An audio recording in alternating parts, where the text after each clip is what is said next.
नमस्कार दोस्तों, मैं आपका स्वागत करती हूँ हमारे इस भक्ति भरे सफ़र में, जहाँ हम जानेंगे आखिर क्यों सावन के महीने में शिव जी यानी कि हमारे भोलेनाथ जी की पूजा का इतना विशेष महत्व माना जाता है।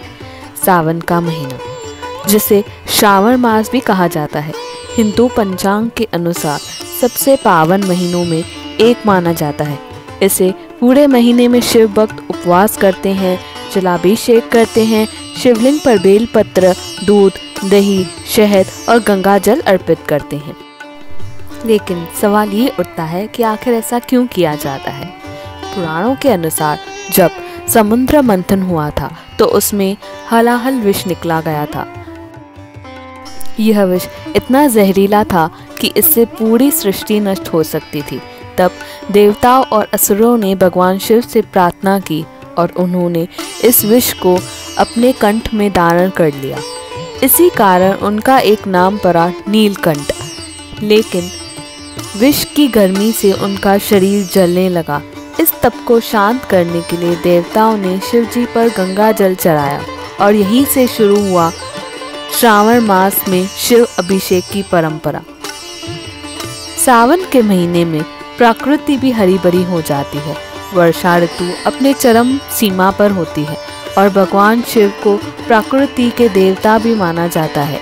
बेलपत्र भी जो उनको बहुत प्रिय वस्तु है और मौसम में खूब उगता है, इसलिए इस मौसम में भगवान शिव जी की पूजा करना प्राकृतिक संतुलन और आस्था दोनों का प्रतीक है।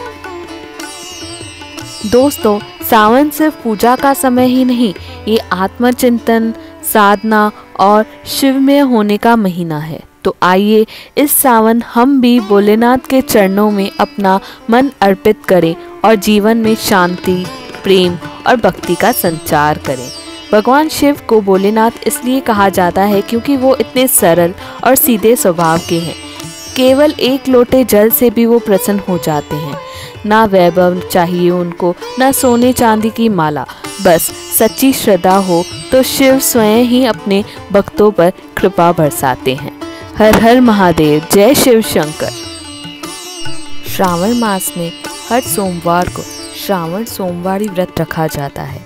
ऐसा माना जाता है कि जो सच्चे भक्त अपने मन से ये व्रत करते हैं उसकी सभी इच्छाएं और मनोकामनाएं पूरी होती हैं, विशेषकर विवाह, संतान, सुख और स्वास्थ्य से जुड़ी इच्छाएं।